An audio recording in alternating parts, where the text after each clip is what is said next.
नमस्कार, मैं अशोक कुमार पांडे। स्वागत है आपका टीसीएच पर। हाजिर हूं इजराइल, फलस्तीन, Lebanon, Iran, Syria, Middle East और इसके बहाने सारी दुनिया की खबरें लेकर। सबसे बड़ी खबर जो मेरे पास है अभी, और जो खबर बहुत हैरान करने वाली, परेशान करने वाली भी है, जो ये बताती है कि मिडिल ईस्ट में फिलहाल अमन की कोई बड़ी उम्मीद दिखाई नहीं दे रही है, वो ये है कि 2016 के बाद पहली बार रशियन प्लेन्स ने, रूस के जहाजों ने एलेप्पो के ऊपर बमबारी की है। सीरिया में एलेप्पो है। एलेप्पो पर आप जानते हैं कि एचटीएस जो रिबेल्स हैं, जिनको अमेरिका, इजराइल और टर्की सपोर्ट कर रहे हैं, उन्होंने काफी हद तक कब्जा जमा लिया है। लगभग आधा एलेप्पो कहा जा रहा है कि उनके कब्जे में आ गया है, और उसको कब्जे से फ्री कराने के लिए रशिया और सीरिया की फोर्सेस लगातार वहां पर हमले कर रही हैं, बमबारी कर रही हैं। रशिया वहां पर है तो बहुत दिनों से, लेकिन वहां आमतौर पर बमबारी वगैरह नहीं करता है। लेकिन इस बार एलेप्पो को फ्री कराने के लिए रशिया सीधे बमबारी कर रहा है एलेप्पो में। अब इसका क्या रिएक्शन होगा? अमेरिका, टर्की और इजराइल, ये तीनों के तीनों वहां आतंकवादियों को, एचटीएस के लोगों को सपोर्ट करते हैं, जो बेसिकली इस्लामिक स्टेट, आईएसआईएस और अल कायदा का ही एक ग्रुप है, जो वहां पर अमेरिका और इजराइल के लिए ऑपरेट करता है। जो अर्दगा साहब पिछले एक साल से फलस्तीन फलस्तीन चिल्ला रहे थे, लेकिन फलस्तीन के अंदर एक रुपया नहीं भेज सके, फलस्तीन के अंदर अपनी आर्मी की एक टुकड़ी नहीं भेज सके फलस्तीनियों को बचाने के लिए, उन्होंने खटाखट अपने यहां से लोगों को भेजना, आर्मी को, ट्रेंड मिलिशिया को, आतंकवादियों को सीरिया में भेजना लगातार जारी रखा है। ठीक है, सीरिया और टर्की की पुरानी दुश्मनी है, लेकिन अभी सीरिया में जो कुछ चल रहा है उसको इजराइल फलस्तीन से काट कर नहीं देखा जा सकता है। दरअसल सीज फायर के बाद से लगातार इजराइल की यह कोशिश है कि वो सीरिया और लेबनान के बीच का जो रास्ता है उसको पूरी तरह से क्लोज कर सके। आपको याद होगा कि जिस दिन सीज फायर हुआ था, उसी दिन बयान आया था इजराइल का कि असद जो है वो आग से खेल रहे हैं, यह धमकी थी। और उसके तुरंत बाद इजरायली वार प्लेन्स ने सीरिया में हमला किया, और उसके तुरंत बाद हम देखते हैं कि टर्की ने अपना बॉर्डर खोल दिया। वहां से बड़ी संख्या में आतंकवादी आए सीरिया के अंदर। उन्होंने एलेप्पो के ऊपर कब्जा करने की कोशिश की थी, जिसमें एक हद तक वो कामयाब भी हुए हैं। अब मजेदार बात यह है कि अपने आप को इस्लाम का चैंपियन कहने वाला जो आईएसआईएस का यह ग्रुप है, एचटीएस, इसने कभी फलस्तीनियों की मदद के लिए बंदूक नहीं उठाई। हजारों सुन्नी मुसलमान मार दिए गए फलस्तीन में, जाने कितने बच्चे मार दिए गए, औरतें मार दी गई, घर तबाह कर दिए गए, लेकिन आपने कभी सुना कि आईएसआईएस के लोग या फिर अल कायदा के लोग या फिर एचटीएस के लोग फलस्तीनियों के साथ खड़े हुए हों? पहले या आज? कभी नहीं।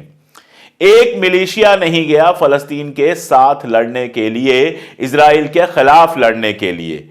कैसे जाता? इनको फाइनेंस करने वाला, इनको पैदा करने वाला, इनको पैसा देने वाला अमेरिका और इजराइल का जो गठबंधन है, उसके खिलाफ तो ये जा ही नहीं सकते।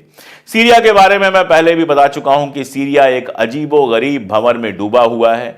दुनिया भर के आतंकवादी संगठन है वहां पर, अमेरिका है, इजराइल है, टर्की है, ये सारे के सारे हैं जो उसका तेल और उसका गेहूं लूटने का काम करते हैं, जो सीरिया को लगातार लंबे समय से डिस्टर्ब किए हुए हैं, जो लंबे समय से चाहते हैं कि असद किसी तरह से कुर्सी से उतर जाएं, क्योंकि असद के जो रिश्ते हैं वो हिजबुल्लाह और ईरान के साथ बेहतर रिश्ते हैं। सीरिया वो रूट बनाता है जहां से ईरान हिजबुल्लाह को हथियार भेजता है, और किसी भी हालत में इजराइल चाहता है वो रूट बंद हो जाए, ताकि लेबनान के पास हथियार पहुंचने बंद हो जाएं। ये इजराइल का गेम प्लान है। और इस गेम प्लान में अगर अर्दोगान साथ दे रहा है, अगर इस गेम प्लान में टर्की साथ दे रहा है, तो बहुत सीधी सी बात है कि जबानी जमा खर्च वो चाहे जितना भी कर ले, बेसिकली वो इजराइल और अमेरिका के साथ ही खड़ा है। वो उनका किसी तरह का विरोध नहीं कर रहा है, चाहे वो आईसीसी में जाके अपना नाम लिखवा दे, साउथ अफ्रीका के साथ या यूनाइटेड नेशन में खड़ा होकर बकबक कर ले, लेकिन जब मामला सीधी लड़ाई का है, जब मामला सीधी जमीनी लड़ाई का है, तो वो हिजबुल्लाह और फलस्तीन को नुकसान पहुंचाने से बिल्कुल बाज नहीं आ रहा है। आप जानते हैं अजरबैजान के रास्ते से जो तेल आता है वो टर्की के थ्रू ही गया।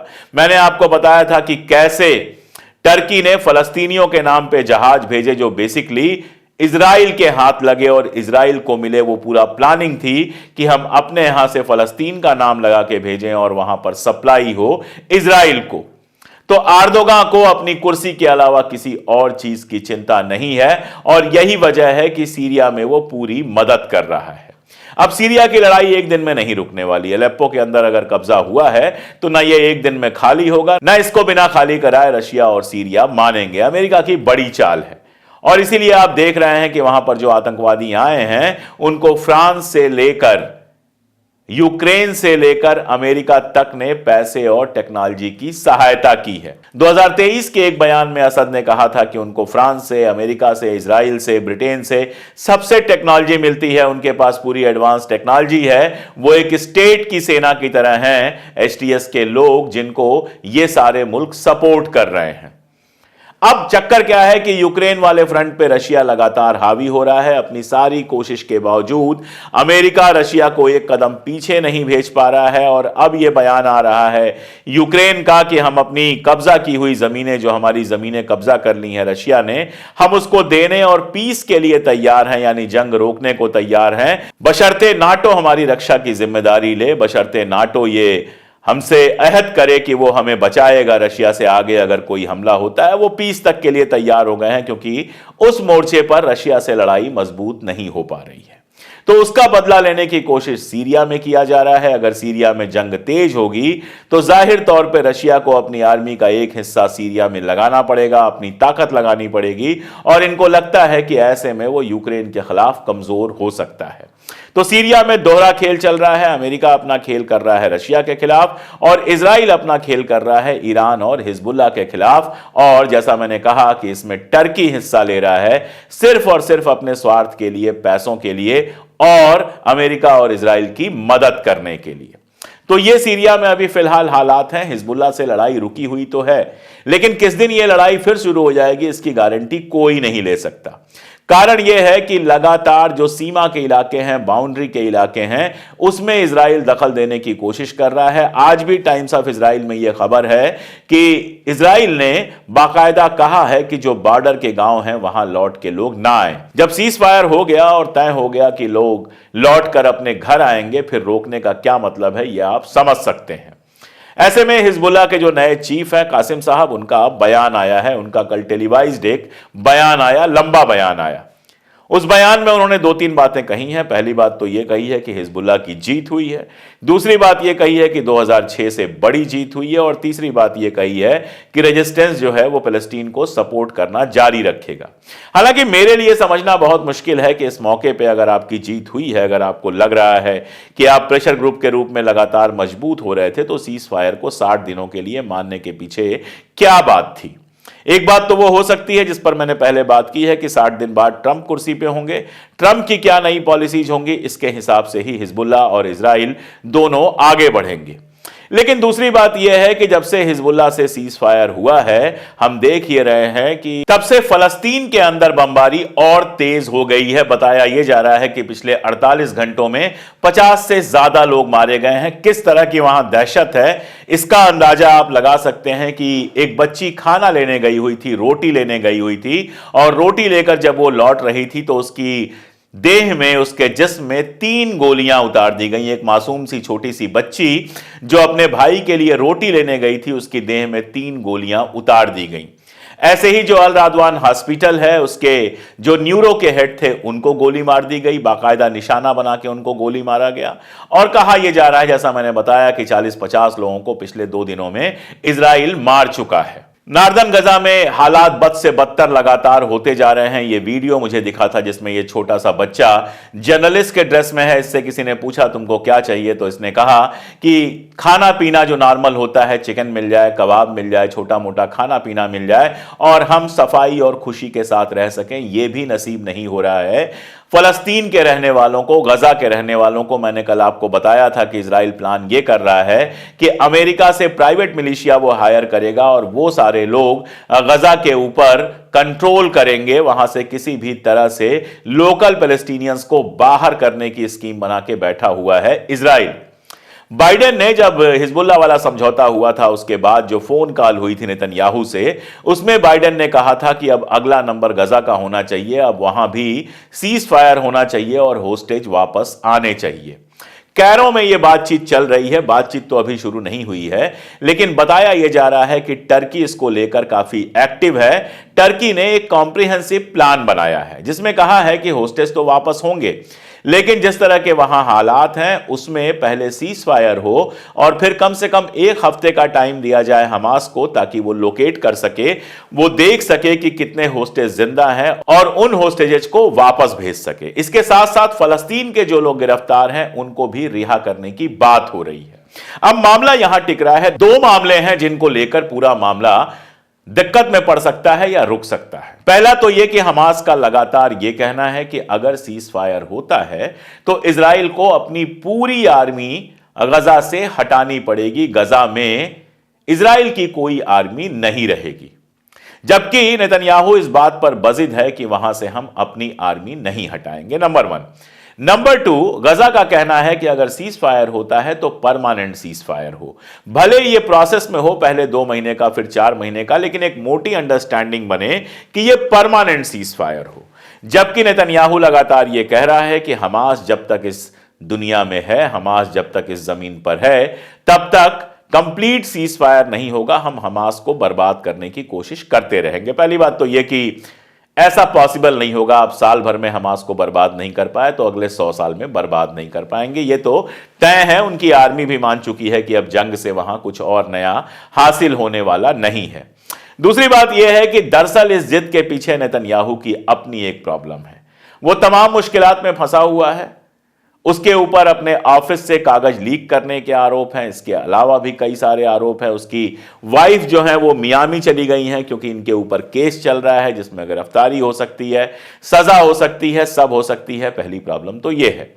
दूसरी आईसीसी वाली, आईसीसी ने इनके खिलाफ बाकायदा वारंट जारी किया हुआ है। फ्रांस ने कहा था कि इजराइल को हम इससे इम्यूनिटी दे रहे हैं, अब वहां से आईसीसी से बयान आया है कि ऐसी इम्यूनिटी देने का कोई हक फ्रांस के पास है नहीं। उसके बाद यह बयान आया कि नेतन्याहू अपील करेगा इसके खिलाफ। वहां आईसीसी में जो चीफ प्रोसिक्यूटर हैं उनका कहना है कि इसको तुरंत कैंसिल कर दिया जाना चाहिए। अगर यह अपील करता है तो उस अपील को स्वीकार नहीं करना चाहिए। तो इंटरनेशनल मुद्दों पर फंसा हुआ है, नेशनल मुद्दों पर फंसा हुआ है। लेकिन नेता को सबसे बड़ी जो दिक्कत होती है वो तब होती है जब उसकी कुर्सी खतरे में आ जाती है। लिकुड पार्टी को लेकर जितने भी सर्वे हुए हैं, लिकुड पार्टी यानी नेतन्याहू की पार्टी, वो सारे सर्वे ये बताते हैं कि उसकी लोकप्रियता लगातार घट रही है। इसलिए वो कुछ ऐसा करना चाहता है जिससे उसका वोटिंग परसेंटेज बढ़ सके और अगली बार वो चुनाव जीत सके।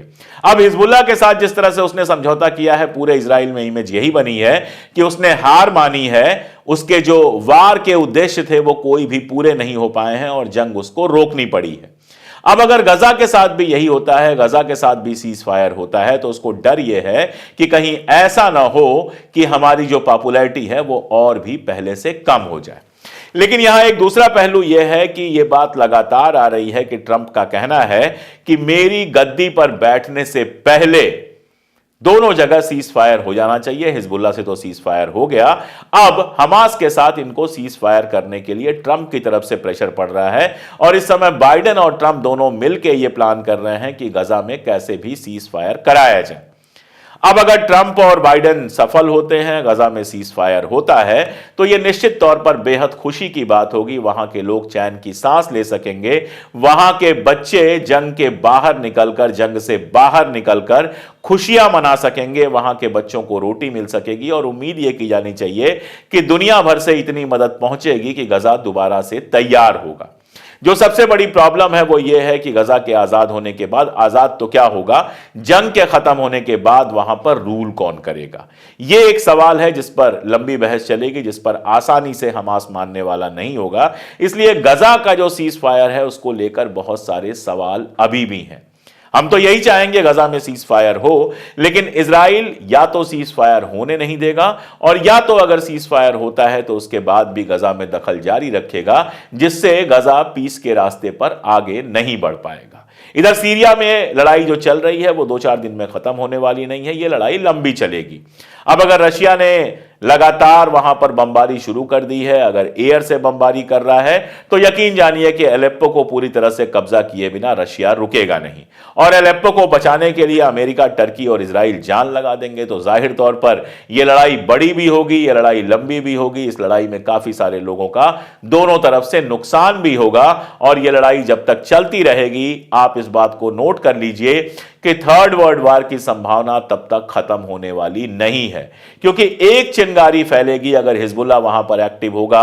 अभी खबर यह आई है कि इराक अपनी मिलिशिया, अपनी आर्मी को वहां भेज रहा है एचटीएस के खिलाफ लड़ने के लिए। इधर इराक से एक और खबर है कि इराक ने इजराइल के ऊपर ड्रोन से हमला किया था, कहा जा रहा है इंटरसेप्ट हो गया है, लेकिन इसका मतलब साफ है कि आगे भी हमले जारी रहेंगे। हूथी ने भी कहा है कि वो भी लगातार हमले करता रहेगा। तो मामला हिजबुल्लाह के साथ सीज फायर के बावजूद कोई ऐसा नहीं है कि वहां सुलझ गया है, आग अभी भी लगी हुई है। जब तक अमेरिका आंख मूंद के इजराइल को सपोर्ट करता रहेगा, जब तक अमेरिका इजराइली जो पूरा प्लान है उस प्लान में उसके पीछे खड़ा रहेगा, तब तक मिडिल ईस्ट में बार बार आग लगती रहेगी। ऐसे सीज फायर पहले भी हुए हैं, आगे भी होंगे, लेकिन इनसे शांति स्थापित हो जाए ये जरूरी नहीं है। हम तो यही चाहते हैं कि ये शांति स्थापित हो। हम तो यही चाहते हैं कि अमेरिका, इंग्लैंड, फ्रांस और ऐसे देशों को इतना दिमाग मिले, इतनी नीयत मिले कि ये मिडिल ईस्ट में असली शांति के लिए, वाकई अमन और चैन कायम करने के लिए काम करें। लेकिन फिलहाल जो हालात हैं उनमें ये उम्मीद बहुत बड़ी दिखाई देती है। आगे जो भी होगा, जैसे भी होगा, मैं हमेशा की तरह लगातार अपडेट करता रहूंगा। जुड़े रहिए हमारे साथ, देखते रहिए वीडियोस, और अगर आपको जरूरी लगते हैं तो अपने दोस्तों, रिश्तेदारों और उन लोगों तक भी पहुंचाइए जो गोदी मीडिया से बाहर निकलने को तैयार नहीं है। अगर आप हमारी ताकत बनना चाहते हैं तो हमारा जो डिस्क्रिप्शन है उसको खोल के देखिए या पिन कमेंट को खोल के देखिए। आप 3 रुपए से भी कम में हमारी मेंबरशिप ले सकते हैं, आप हमारी सीधी मदद कर सकते हैं। और अगर अब तक चैनल सब्सक्राइब ना किया हो तो चैनल को सब्सक्राइब तो जरूर कर लें, क्योंकि आप ही हमारी ताकत हैं। आप हमारी ताकत बने रहेंगे तभी हम पूरी हिम्मत के साथ हक की आवाज उठा सकेंगे। आज के लिए इतना ही, बहुत शुक्रिया।